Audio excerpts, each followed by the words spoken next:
So, I'm going to do a quick video response to everyone's favorite transgender person, aka feminist, aka idiot, Justin Dennis. So, I have my rum and coke with lemon and lemon slice all fixed up. Got my candy already open. And we're going to have some fun. So, let's get in there, shall we? Go!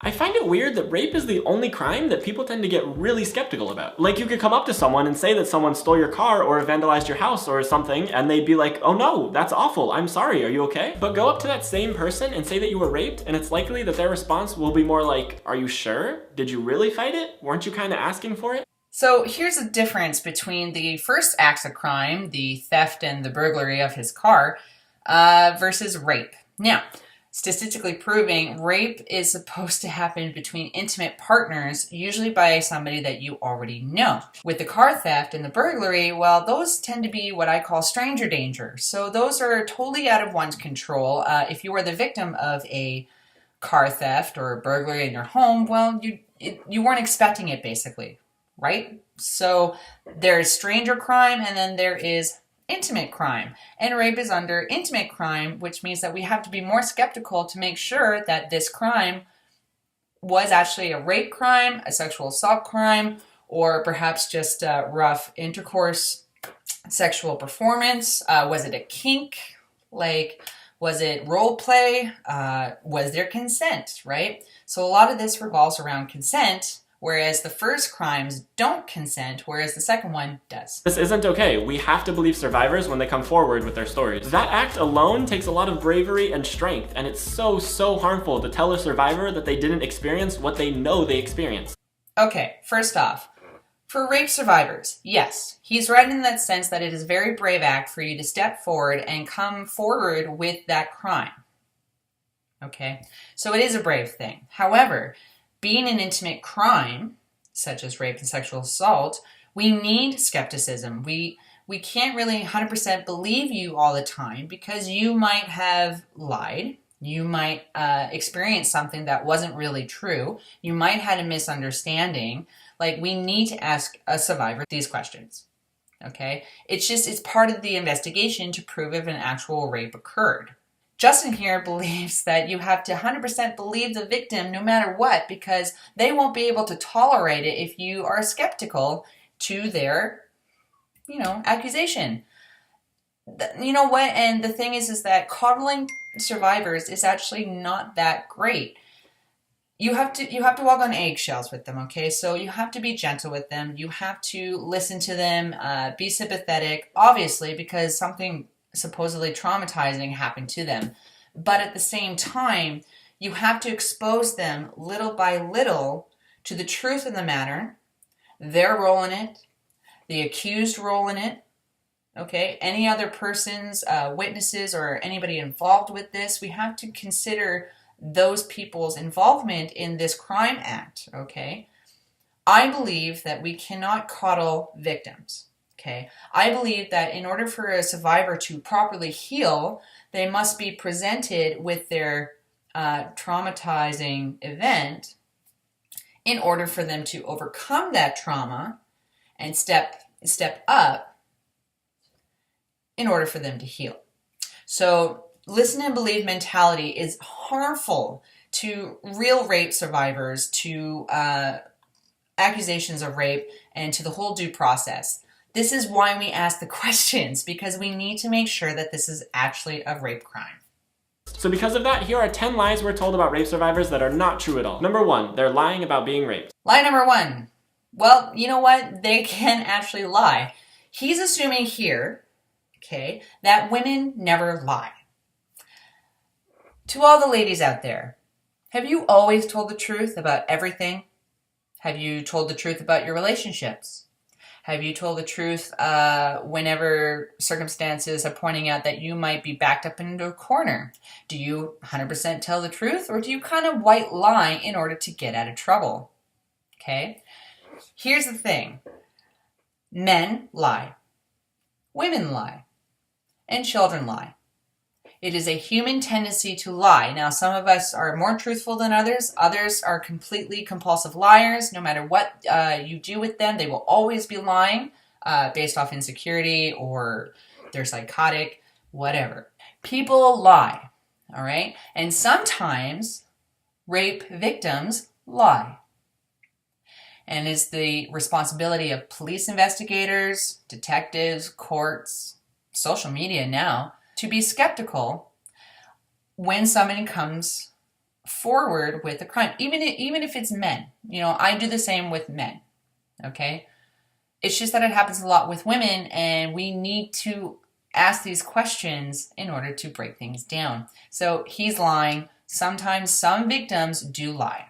There are a couple of angles to this one. The first is that statistically, this is most likely not true. About 2 to 8% of reported rapes end up being false reports, which is lower than the 10% of false reports for other crimes. And that's not to mention that a lot of what is considered false reports might actually have been real and the survivor was just pressured to recant their story. Pressured to recant their stories? Really? Yes, because it's the goal of the police, it's the goal of the society, and goal of men to pressure survivors into redefining their story. No, the whole point is that nobody likes rape. Everybody sympathizes with the survivor, but we need to figure out the truth. Continue. The second part of this is it's just the more humane thing to believe someone when they tell you they've experienced a massive trauma. Oh, do you see what he's doing there? He's framing his language to show that anybody who just listens and believes is more humane than the next person who is skeptical and likes to ask that person, the survivor, what exactly happened, what their role was, what time of event did this happen, who was involved. Like, he's framing the narrative that if anybody, man or woman, police officer, court systems, what have you, question the victim in the tiniest little amount, is inhumane. Emotions and well-being matter, and your default reaction to someone's pain shouldn't be to try to cause them more pain by denying what they're telling you. Number 2, they didn't report to the police, so it can't be real. There are so many legitimate reasons a survivor might not report to the police. Some people don't realize until sometime afterward that what happened to them was rape. For example, if their partner is gaslighting them, that is, making them question their own memory and experiences, they might be too unsure about it to report. See, here's the thing, and this is why, hey, rape survivors and rape victims need to come forward as fast and quickly as possible, because the sooner they do this, the more evidence that there will be in order to criminalize the accused if a rape did occur. So the sooner you come forward, the stronger your memories of the events that led up to this supposed rape will be used against that accused in the court of law because of due process.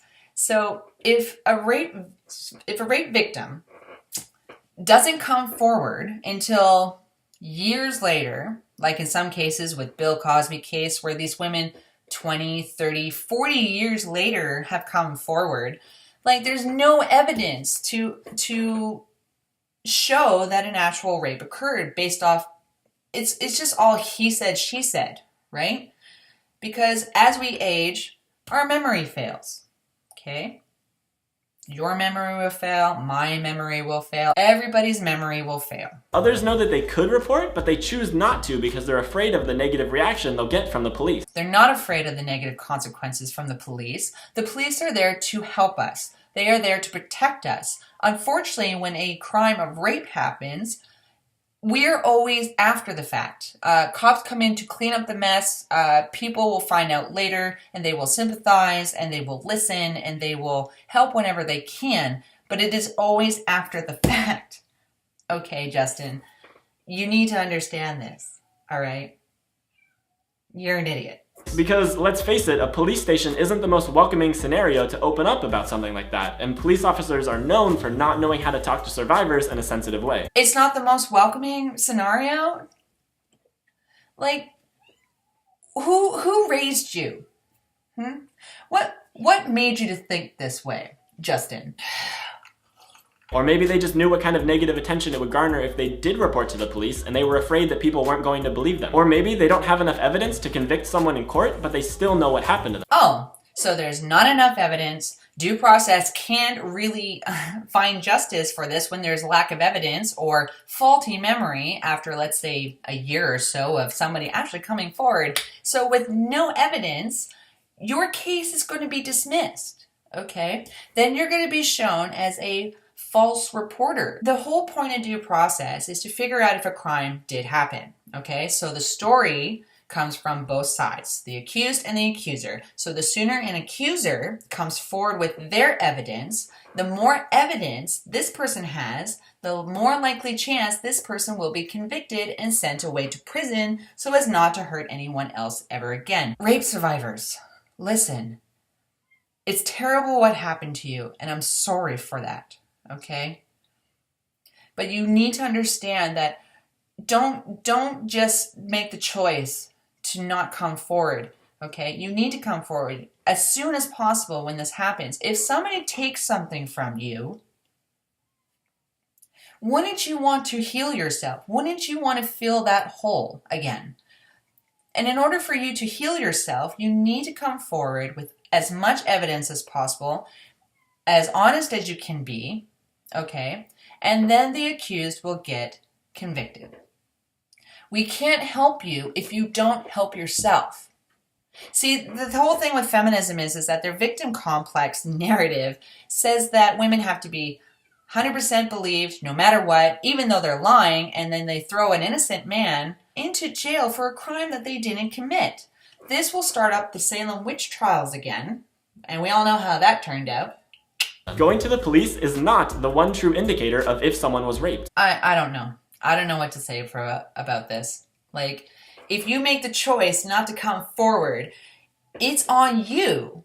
If you want to heal, if you want to see justice, you need to be more affirmative. You need to be more aggressive. You need to be more action-orientated, because if you just get coddled like a child and you're taken away from the situation, you're not helping anybody. Number 3, there are discrepancies in their story, so it can't be true. PTSD is a powerful, powerful thing, and it can really screw with your memory. Yeah, no shit. Maybe you should talk to some war veterans and some soldiers about their PTSD. You can see them on the streets because most of them turn out to be homeless. After extremely traumatic events, it's incredibly common for survivors to misremember things. Oh, it's common to misremember things. Okay. So here you are saying that even if their memory is faulty, or if they're lying, who gives a shit? Just listen to a woman when she says she's been raped, or that she's uncomfortable, or that she's lying. Let's just 100% believe without any due process. Telling a story different ways multiple times is not a good indicator of if their story is true or not. That is a perfectly natural response to trauma. Number 4, they could have said no or fought harder. A lot of survivors report freezing up completely when it happens, like physically not being able to move or fight off their attacker. Think of it like a deer in headlights scenario. Your body just locks up and doesn't know what to do. Yeah, okay, so I'll give you this one, Justin. There are stronger people in the world, and there are people who are not as strong. Basically, there are some people, lazy-ass bastards or little princesses, who get everything handed to them. If they're not exposed to hardships in the world, then they won't know how to deal with those hardships. So a lot of the times, yes, okay. So you have a man who's going to rape this person. He's stronger, he's taller, weighs more than this petite young lady who has never been exposed to hardships or trauma or whatever. She's lived a very good life, okay? There's nothing wrong with that. She's a good person, we got it. He comes in, starts dating with her, and she's cool with it. She's never been with a man. And then, boom, he actually rapes her. Okay, he rapes her. He's stronger than her, and she freezes up. Okay, she doesn't know what to do. She will be more likely raped and sexually assaulted because she doesn't know how to handle the situation. The deer in the headlights analogy is really good because it becomes more of a fight or flight scenario. All right. So some people, when presented with moments like this, will either fight or flight. Okay. They will vamoose or freeze up, be weak, submissive, won't even yell, won't even stop, won't even fight, do nothing. Whereas the other people who are stronger, who have dealt with a little bit of hardships, have the memory of what happened before, and therefore they will know when to fight, how to go for a man who is attacking them. What is his vulnerable spots? His eyes, his throat, his penis and balls. Go for the vulnerable spots. This is why we teach women about self-defense. Wouldn't it be smarter, for somebody who has never seen hardships in their life before to be taught self-defense in order to stop an event from happening? Yes, there might be some men who are still strong and overwhelm them, even though a young woman would fight. But at least she has control over the situation. At least she has a chance, Your way, and a lot of feminists' way of thinking, is that, let's just teach men not to rape. Let's just teach these men not to abuse women. And you know what? That's all fine and dandy, But there's going to be some men who just disregard that teaching, who will not listen, and they will still attack women who are weaker than them because rape is about control and dominance and sexual pleasure. They won't give a shit about you, rape victim. They don't give a shit about you. So, in order to protect yourself, in order to protect your body, you need to fight back. And consent isn't as simple as you can do whatever you want to someone until they say no. Consent needs to be given affirmatively and enthusiastically. The absence of a no is not a yes. Number 5, look at what they were wearing. They were asking for it.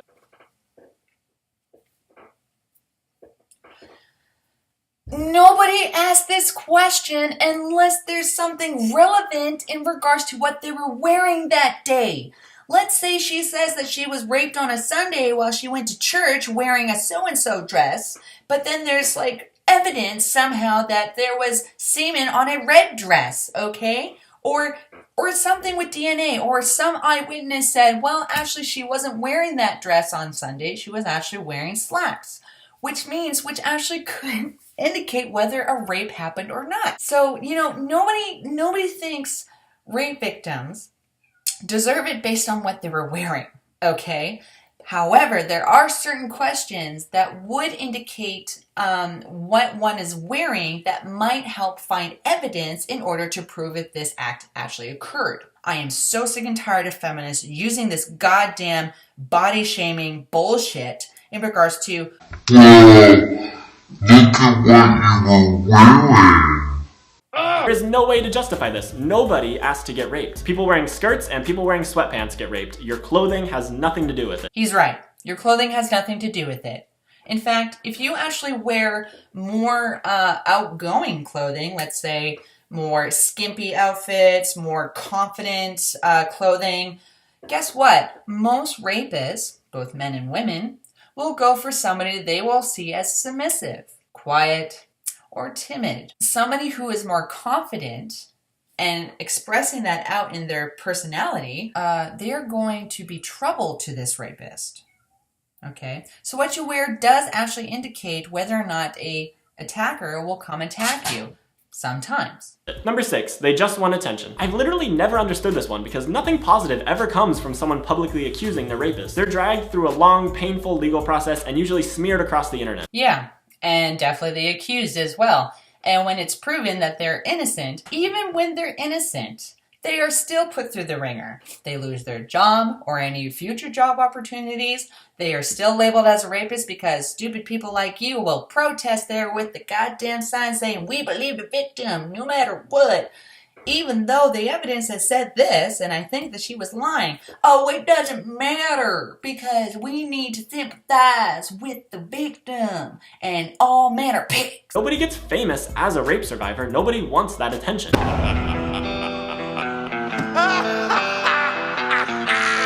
And just look how happy he is.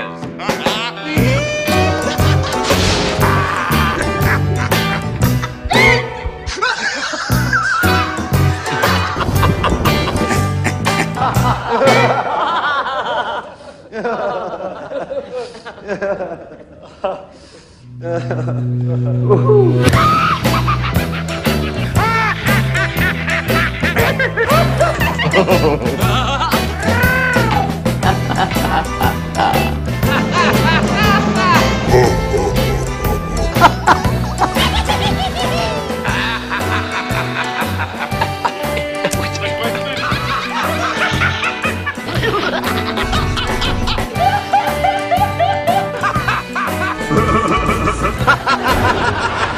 Bumper sticker.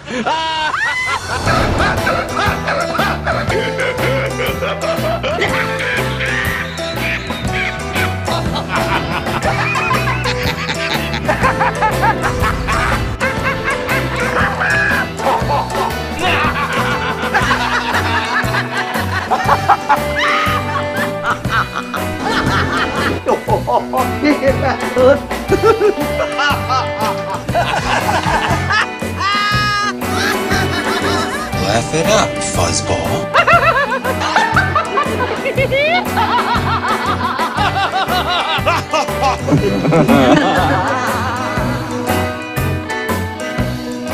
Number 7, they're too fat or old or ugly to be raped. There's no one type of person who gets raped. Children, senior citizens, men, women, non-binary people, people of color, fat people, skinny people, disabled people, anyone can be raped. What he fails to say is that anybody could be a rapist as well. So let's just teach boys and men not to rape.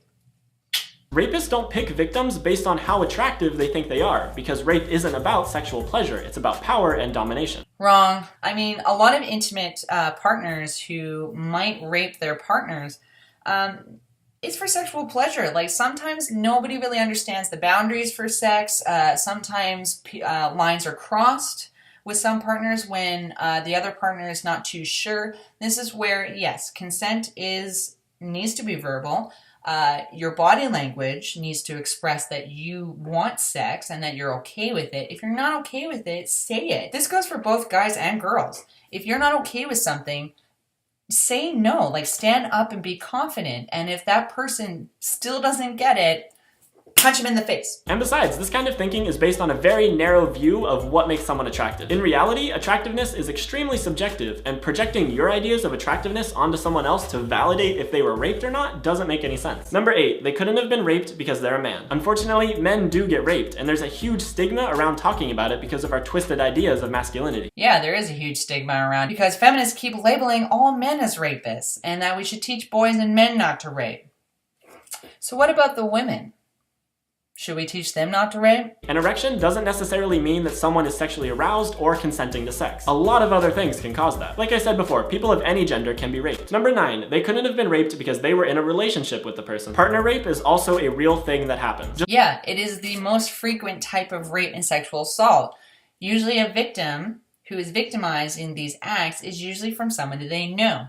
Stranger danger doesn't really happen on a common basis. Just because you consented to sex with someone once or twice or 50 times doesn't mean that you've permanently consented to everything with them in the future. Number 10, their story can't be true because I know they're rapists and they're a nice person. The thing is, we have this myth about rapists that they're scary people with no friends who hide in bushes and attack people in alleys. But in reality, rapists are often very charismatic people with lots of friends. In fact, people are far more likely to be raped by an acquaintance, a friend, a partner, or a family member than a stranger. So Justin here actually does make a very valid point, and I actually agree with him. So I'm going to give you this one. So those are the 10 lies we're told about rape survivors and why they're not true. Please believe survivors. We need to change the culture we live in to be one where survivors are respected and believed. Listen and believe mentality? Go fuck yourself, Justin. You were talking about throwing out due process. You were talking about diligence through evidence, and switching innocent until proven guilty to guilty until proven innocent. But let me guess, only in regards to female victims.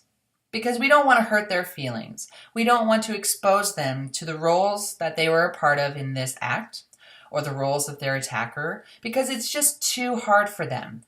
You know, it'll cause PTSD. Yes, let's just throw a due process and throw innocent people into jail, Justin, because, hey, we wouldn't want the victim to feel squeamish. And this video is a part of a series I'm doing for Everyday Feminism, a website dedicated to helping you stand up to and break down everyday oppression. Hey, he mentioned me. Thanks for mentioning my channel, Everyday Oppression. Put a link down below so you can check out my previous videos in the series. And as always, I love you all very much. I hope you have a wonderful day, and I'll see you next week. Okay, bye! So there you have it, ladies and gentlemen. Justin here and the 10 myths about rape and rape survivors. Now, some of them, you know, were actually really good, well thought out ones. Other ones slightly wrong. Tweaked it out. But again, he means well. He really does.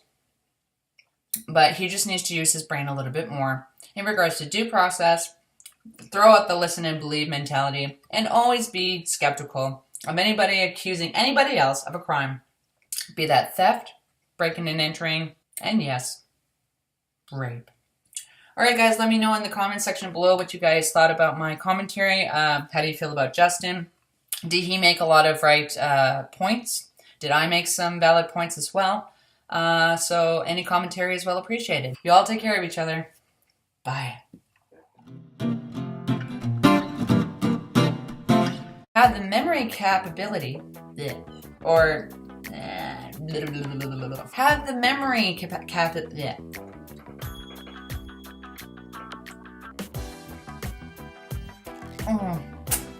Oh, I love that line.